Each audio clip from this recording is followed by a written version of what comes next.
J-Tech Studios in Atlanta, Georgia. It's America's favorite game show podcast. Tell them what they've won.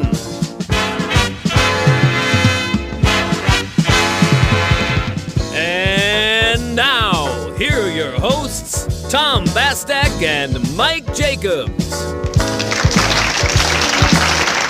Oh, and welcome, ladies and gentlemen. It is here, finally.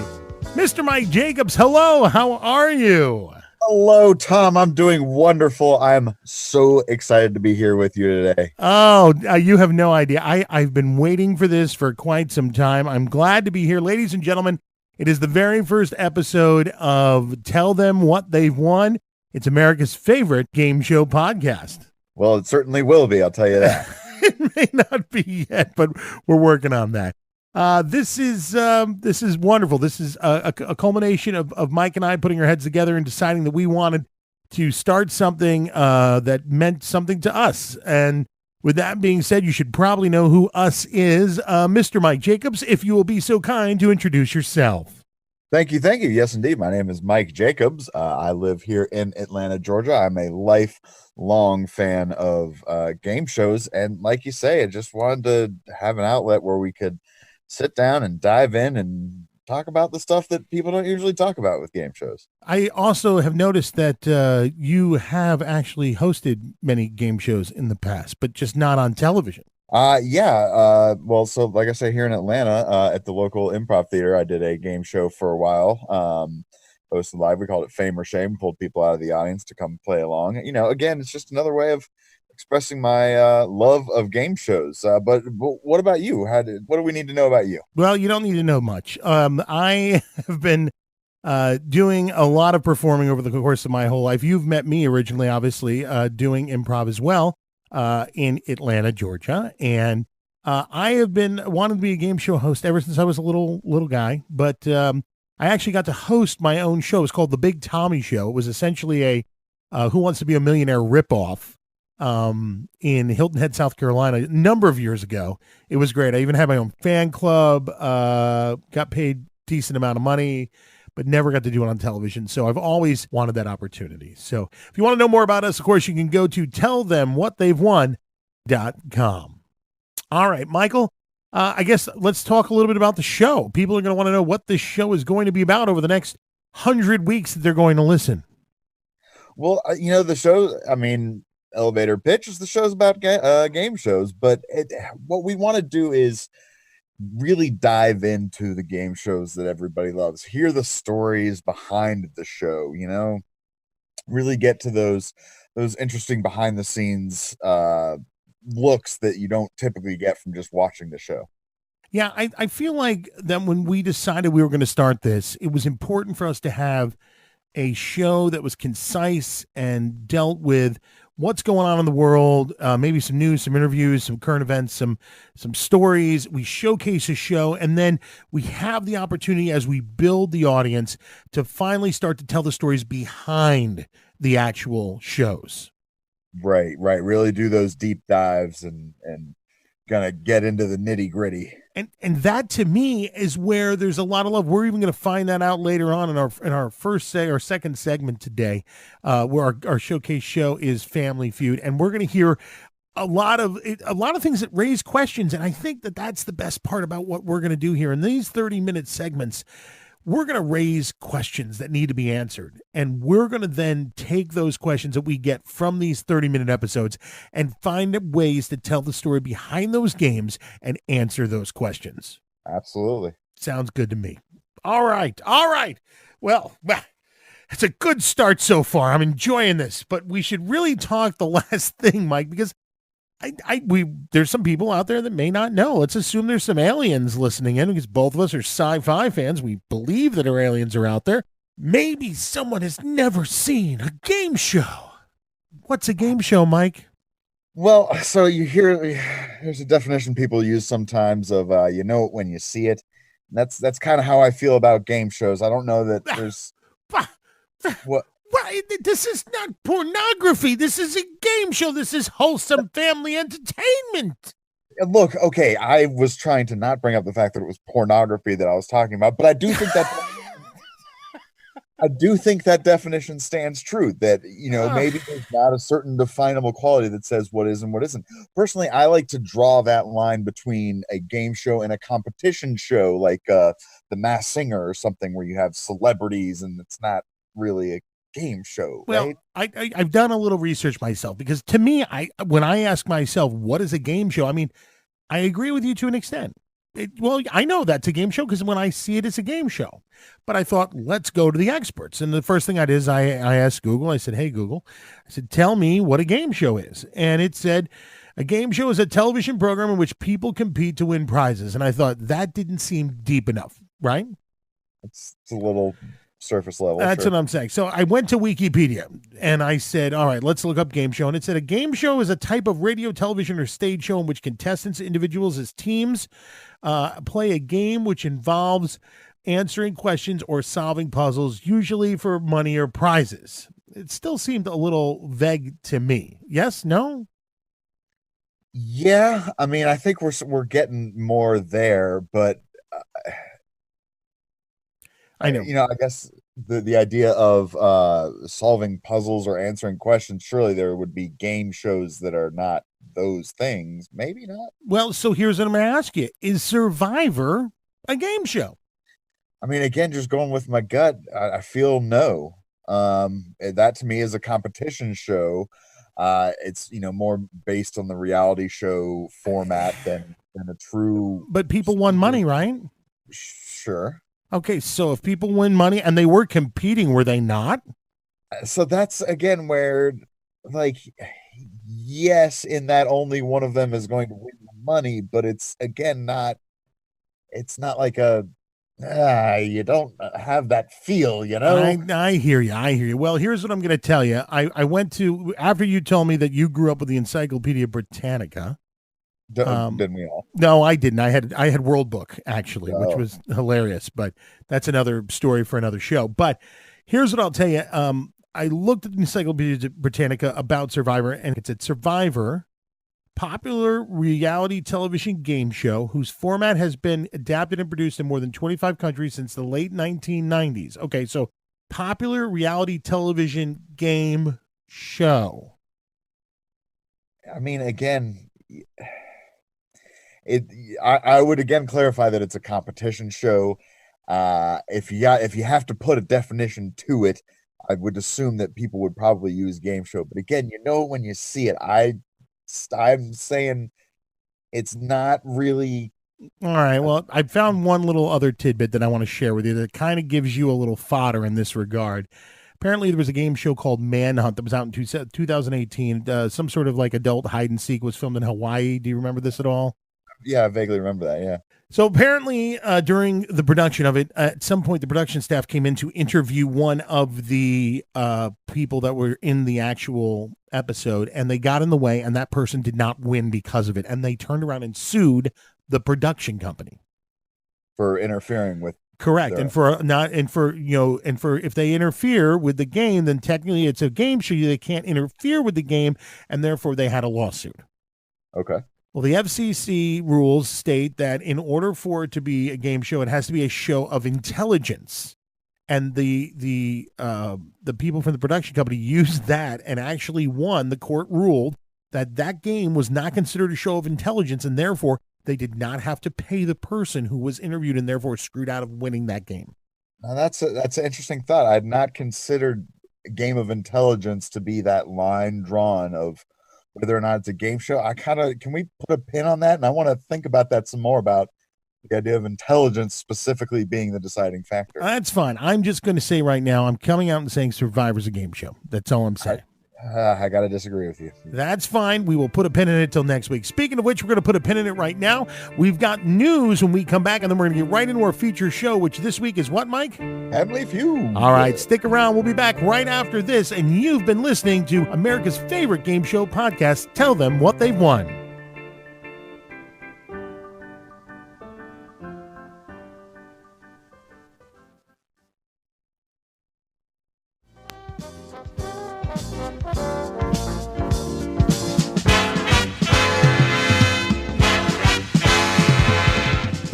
and welcome back, ladies and gentlemen, to America's favorite game show podcast. Tell them what they won. It's myself, Tom Bassick, along with my incredible co-host, Mr. Michael Jacobs. Hey, Tom, how's it going? What you got for us in the world of news today? It is time for news. Light up your cigarette, crack open a beer, put the kiddos to bed. From chaos around the world to carnage in your very own front yard, it's time for the news. All right, well, this week, Charter Communications announced Friday it will provide Disney Junior, Disney XD, and most importantly, the Game Show Network. Yay! At no additional charge to their Spectrum TV customers who do not currently receive those channels. So if you don't get to watch a lot of old school game shows, Game Show Network is going to be on your side through the last week of May. How about that? That's awesome. That's awesome.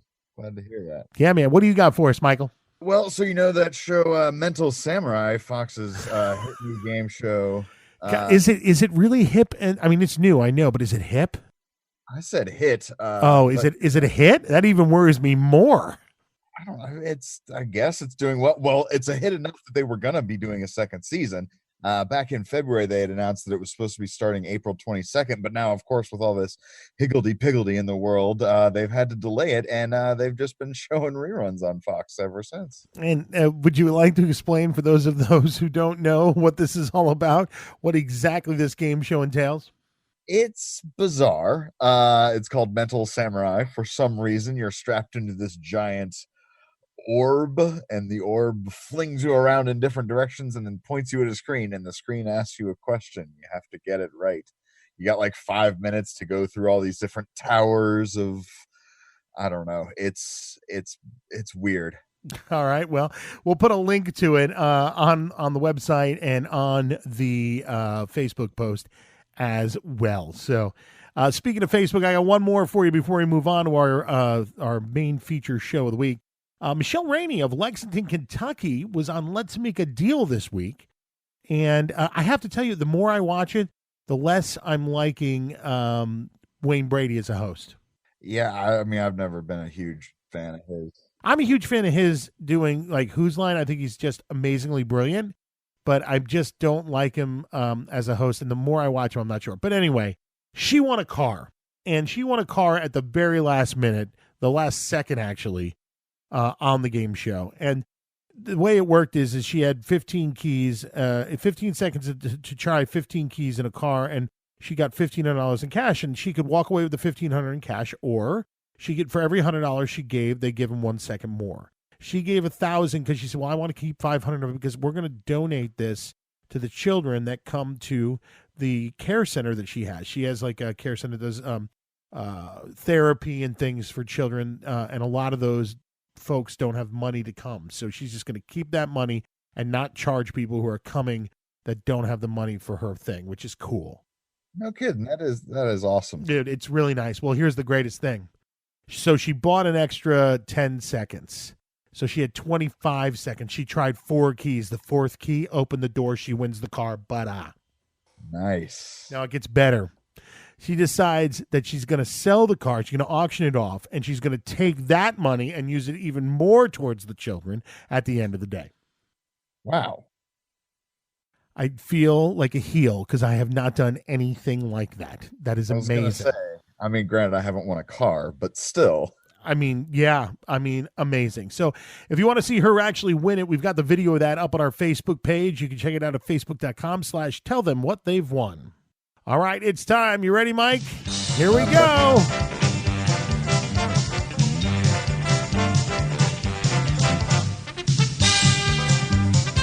All right, Mike, I want your best Richard Dawson impersonation right now. It's Family Feud time. Oh, well, I got to be honest with you.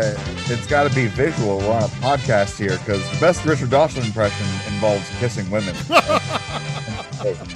Yes, it does. It does indeed. All right, well, welcome. It is our feature game of the week. We do a different game each and every week, and this week we decided to tackle our first session. We decided to tackle Family Feud. Mike, let's go. Give us the introduction for Family Feud. Well, I'm sure everybody knows Family Feud, the famous game show. No, the board where that reveals the answers. Well, it's a board that reveals the answers. I'm sure they have a name that's not coming to me right now, but that's fine. Wait, Mike. I'm sorry, but you got that one wrong, brother. By the way, just out of curiosity, did that buzzer scare the heck out of you as a child? To this date, you just shook me to my core. I love it. I absolutely love it. I'm going to do it again. Get ready. Oh God. Anyway, so yes, we're all familiar with the board that rotates, and then we'll just call it the board. So, anyways, they would get surveys from 100 people. One thing that I thought was interesting is I've never noticed it not add up before, but it could theoretically not add up to 100 on all the answers because they don't take any answers that only a single person submitted. More than you want to know something else that's interesting is that the people who are taking those surveys do not know they're surveying for Family Feud. No kidding. Yeah, they want it to be totally unknown. Yeah. Well, that's just a level of integrity that I didn't know they had. There you go. There you go. All right, so we're all familiar. We the 100 people on the board. Go ahead. Yeah. Basically, the idea is you want to just get the answer closest to the top, the most represented answer, and get the points. And it happens over a couple different rounds. You start off with the face-off where they just get one person from each family to come up, and whoever gets basically the higher answer of those two gets to go on, and their family competes in the normal round. Right. That's where they meet the host, and they all kiss Steve Harvey. Yes. Steve Harvey now. Yeah. But here's an interesting point. I did not know this until I was actually talking about Family Feud with some friends, and they said, "Oh, you should go on there and see." There is times when that question, neither one of them answers a question that's on the board or that's high enough on the board, where they will scrap the question and reshoot that whole segment. No kidding. That's just like edited out of the show altogether. Yeah, I had no idea. I did not know that. But if both people guess and both of their guesses are not high enough or they don't show up on the board at all, they literally will just say, "Okay, we're going to scrap that question. All right, take everybody back to one," and they shoot it again. Makes sense. Yeah, totally. I mean, dude, let's be honest. It all makes sense in the sake of like we're doing this for ratings. You know what I'm saying? Right, production, exactly. Yeah. All right, so continue on. I'm sorry, that's the face-off. Continue. So then that brings you into the normal round where you have 3 strikes to try and get all the answers on the board. Wait. Oh God! All right, I gotta figure out how to disconnect that from your end. Oh boy. Sorry. Would this be better? Yeah. This might be better. There it is. There it is. Okay, so go ahead. That's the sound when you get one right, of course. Sure. But yeah, so the families go back and forth trying to steal answers from each other and whatnot to earn their way into the final fast money round. And if you're anything like me, the fast money round, that was the best round of the game. Where 2 members of the family would come up and you'd go through a series of questions and they would both give their answers, obviously one at a time, and combined they would have to get enough points from the survey to then win the grand prize, which of course varies depending on the version of the game that you're playing. So talk to me about the version of the game. You just is there other versions that are out there? Well, yes and no. I mean, they're all Family Feud, but they did some tweakings to rules here and there over the years. One of the main things that they tweaked was in 92, they expanded the show, doubled the length of it from 30 to 60 minutes, and they added an entirely new round for the start of the game called Bullseye. And the point there was that you were only trying to get the top answer. Anything below the top answer didn't matter. And yeah, so each team would like one at a time bring people up and go for the top answer, and the amount that you got right there was determining the amount of money that you were playing for in the final round. Interesting. Very interesting. Cool. Cool. All right, we've got one more thing to touch on. That's returning champs. Yeah, right. So initially, well, obviously the network is always going to determine, who can come back and who can't. But initially they said that a family was allowed to return until they reached a certain amount of money. I believe initially it was $25,000, and at that point you're retired and you can't come back anymore. But then later, again, versions of the show, quote unquote, they would allow people to be returning champions, and you would return for days. You could come back for a maximum of 5 days at that point, as opposed to however much money you won. After a while, they scrapped that idea altogether, and there were no returning champions. But then at one point, which seems interesting to me, is that they would have 2 new families start the game, and then the second round, the winning family from the first round would play a returning champion. Wow. Like unseat them or something.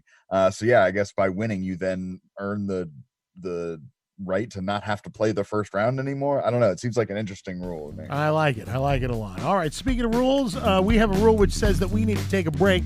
When we get back, we're going to talk about a little bit of the history of the Family Feud, and also in that history, of course, is all of our hosts, which there's some great stories in there about our host of Family Feud. Mike, what's America's favorite game show podcast? Tell them what they won. And you can check us out online at tellthemwhatthey'vewon.com. We'll be back right after this.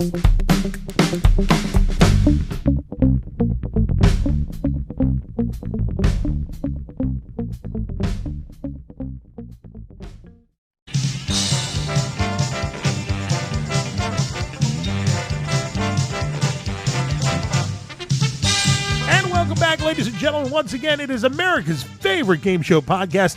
Tell them what they've won. I'm Tom Bastek. Alongside of me, Mr. Michael Jacobs. Mike, all right, we're talking about the history of Family Feud. Yes, indeed, Tom. Well, like we said earlier, it started back in 1976. That's when Richard Dawson was originally the host. Mark Goodson, of course, was the creator of many. Mark Goodson, television production. You got it. That is it on the nose. So yeah, he had been having a bunch of hits with game shows and wanted to keep rolling. So he came up with Family Feud, and in the early days, it was a daytime TV show, so you were up against soap operas and other game shows and whatnot, and they kept moving it around and shifting the time, but despite that usually being a recipe for failure for shows, it did not seem to affect them. Really? And they ended up becoming the highest rated daytime game show at the time. Amazing. I remember when I was watching Price is Right, when it was on from 11 to 12, when I had viral pneumonia in 6th grade. And I remember thinking to myself, who watches this show outside of like the unworking mothers, like the housewives of the world? I think the retired is probably maybe. Yeah. Okay.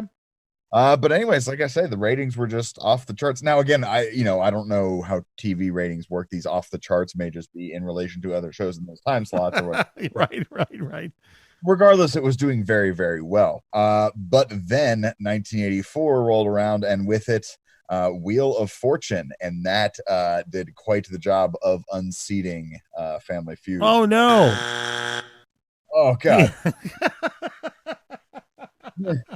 I can't wait till we're done with Family Feud. So I may keep that around long after we're done with Family Feud. I'm just letting you know in advance.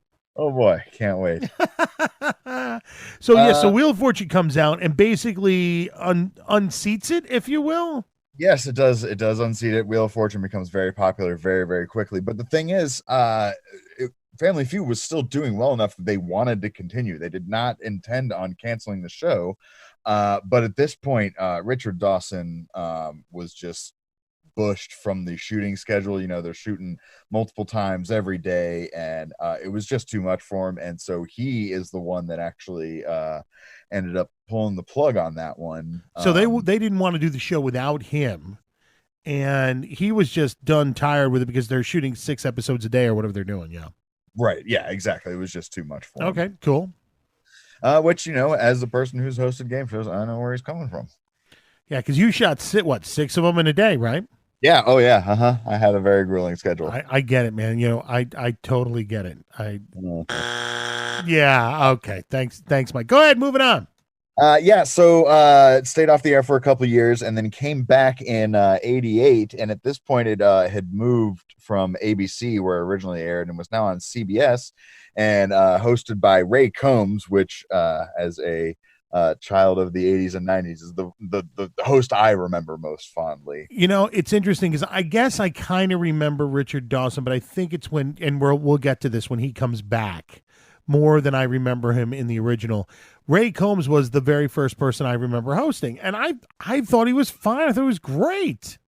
Yeah, he has such a, I don't know, a friendly personality about him. Absolutely. I thought he did a great job. Oh, hey, by the way, I forgot to mention that while we were in the break, I looked up what the name of the board was, and it was really just called The Board. So I'll give you one of these for getting it right at just calling the board. All right, there you go. Anyways, so yeah, Ray Combs took over, but it was not quite enough to save the ratings. Obviously, it was a reboot, but the ratings were not doing great on this version either.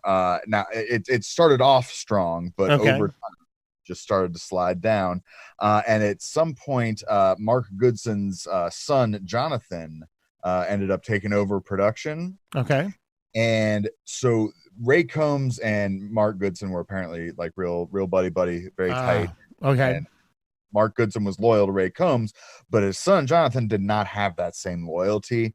So in an effort to try and save the ratings, he decided he was going to scrap Ray Combs and bring back Richard Dawson, like you mentioned earlier. Didn't they do something? Isn't that where in the Bullseye, like during Ray Combs' tenure, didn't the Bullseye thing come up too as well? Yeah. The Bullseye was definitely during Ray Combs' era, and I can't say for sure if it was an attempt at saving a slipping rating, but it certainly seems like it would be. At some point, we'll have to get somebody on that worked in the Family Feud family back in the day and do a little interview to find out a little behind the scenes there. But yeah, so Mark Goodson's son. Mm-hmm. Brings what is he doing to rejuvenate the series here? Well, like I said, I don't know that he did much else other than just try and bring back Richard Dawson. And I mean, you have to think that his game there was just to bank on the nostalgia, but I mean, at this point it was max maybe 10, 15 years, whatever. Anyways, it didn't really work. It helped, but not enough to save the show. And so I believe that was only a year that Richard Dawson came back for that second run. But then they ended up ending the show anyways. And then as most people probably know, a couple of years after that, Ray Combs actually ended up committing suicide. Whoa. Yeah. Wow. Okay. Do you think it may have been because he was let go from Family Feud? I mean, I don't think so directly, no, because there was a couple of years in between. But I mean, I don't know. There's a bunch more that was going on in Ray's life at the time. I'm sure it didn't help. You know what, Michael? What I think I'd like to do is I think that I'd like to do kind of a deep dive, and I'd like to know a little bit more, and I think our listeners would probably love to hear a little bit more about the Ray Combs story. Maybe we can make this our first behind the story. What do you think? Behind the show? Yeah, I think that would be a great one. Like I said, there's a lot there. Ray Combs' life was not a simple one, so we have a lot to talk about. All right, so listen up, guys. Our first behind the show will be a deep dive into Ray Combs and his life and death, revolving around both Family Feud and other things that were going on in his days. So that's great. You'll see that coming up sometime in the future. We'll have these occasional behind the shows that will be developing as well. Sound good there, Michael? I love it. All right. So then after that, we had Steve Harvey. Well, not quite. After Ray Combs, now maybe this is just my own personal bias that I'm remembering this through, but there was like a stream of somewhat forgettable hosts. You had Louis Anderson for a while, Richard Karn. So Louis Anderson, I remember this. He wasn't the first choice. Actually, from what I've read, Dolly Parton was actually the first choice and wouldn't take the deal. And then Louis decided someone decided that he was going to take the deal. And then they said, well, he's got to shoot a pilot. And he didn't want to shoot a pilot. So he shot like a pilot episode at his own house with his own family. And it was so good they gave him $1.5 million to come and host Family Feud, and he lasted what, like 3 years or something? I believe it was 4 years. 4 years, yeah. I mean, like, so. But anyway, I mean, he good for him for doing it. But I will say this: the one thing that I'll always remember about Louis is that he, during his tenure, he helped raise the amount of money for the prize people from 10,000 to 20,000. So he doubled the prize payout for the contestants on the show. No kidding. Yeah. I won't forget that, only because God, it's been a while since I read that, but I remember him saying something about he remembered game shows as a child, and there was about like winning life-changing money or something to that extent, and he was like, I want to help those people who are on my show do it too, blah blah blah. That's awesome. I mean, I always felt like Louis Anderson was a bit of an underrated comedian, and it's good to know that he had that kind of pull there. Dude, he had a huge tenure in Vegas while I was out there. Actually, he may still be out there now. I don't know. But anyway, so after him, Karn from wasn't he the guy from Tool Time? Yeah, Al from Home Improvement, Al Borland. Nice.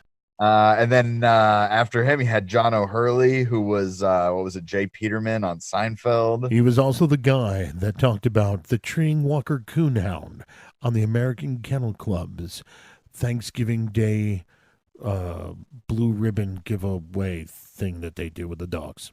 Now, see, where's my buzzer sound to buzz you when you say stuff? wait, I'm not in control of that. Let me see. Oh, there it is. Because I was right, apparently. I mean, work on getting some sound effects over here. Okay, yeah, I got buzzed too. You're fine.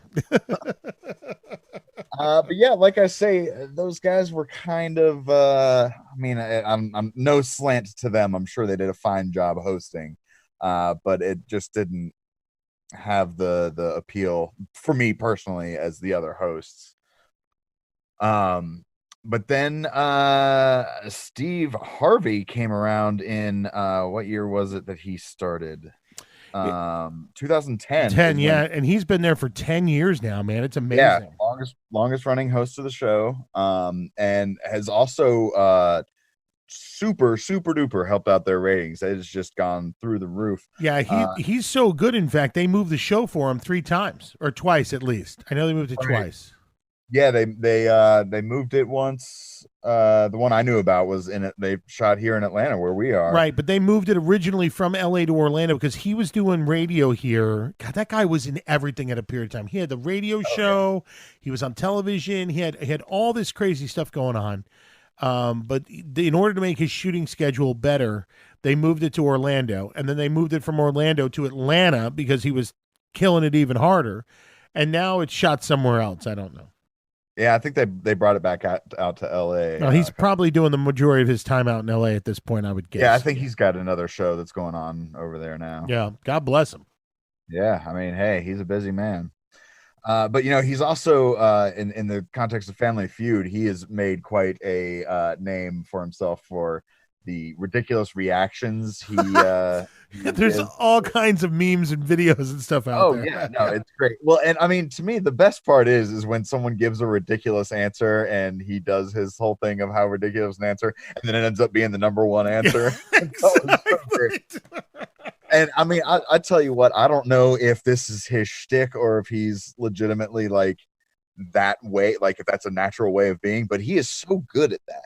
Oh yeah, he plays. He must have done some improv at some point because he plays it off so well. Yeah, I mean, agreed. Now, and I do know that now that since he's been sort of making a name for himself doing that sort of stuff, that they have started intentionally writing more racy and suggestive questions to they even had allow those situations to happen more. Yeah, they even had something where like the board was playing at like Steve Harvey at some point, like the people behind it, like the answers were playing at him, like I gotcha. Yeah, they've had some fun with it, but I mean the nice thing is it's still killing it. It's still out there. It's still having great success. Yeah, I mean, considering 76 is when it started, like you don't see that many game shows last for that long. I mean, obviously the real heavy hitters, Jeopardy, Wheel of Fortune, stuff like that. But I mean, like I say, if you're making a list of heavy hitters and you don't include Family Feud, you are doing the show a disservice. All right, Mike, we've got about a minute left, and we need to rank or rate, if you will, the Family Feud. So I guess this week we're going to use kisses. Yes? Sure. Richard Dawson makes sense. Yeah. So I'm going to give it about 3.75 kisses. I think it would have been more if, for me, if the games had changed a little bit more. I didn't see as much growth over the course of it. And I also kind of always think, is that something that I want to be on? And although I think I would go with my family, I have other games that I would want to be on before it. Yeah, I think I agree with all those points. There's definitely games I would choose over this one. I'm going to give it a solid 3.5. I'm not going to give that extra quarter that you did simply because to me some of the hosts are a little forgettable, and it hits a slump there for a while. I get that. I definitely do. And it's not all that skill based. I mean, you have to have a knowledge of society, but that's really about it. True. All right. Well, that's all we've got time for today. Thanks so much, Michael. And a special thanks to Kurt Bonham, who provided us with the incredible voiceover for our intro. Oh, dude, did not that sound amazing? Oh, it's great. Yeah, his links are on our website, by the way. Tune in next time. We're once again bringing the latest in the world of game show news, as well as what's going on with a feature show each and every week. And remember, you can catch us online, Facebook, Twitter, Instagram, and of course at tellthemwhatthey'vewon.com. Please subscribe, share, like, and drop us a review if you like what you heard. And if you didn't like it, tell your mom and she can share it with her friends at the Bridge Club. Hey, maybe we'll gain a couple of those listeners.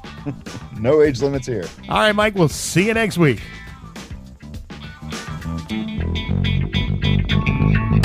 You've been listening to America's favorite game show podcast, Tell Them What They've Won. A JTech audio production. Copyright 2020. No part of this podcast may be reproduced by anyone without the express written consent of the creators. For more information or to contact us, please go to tellthemwhatthey'vewon.com.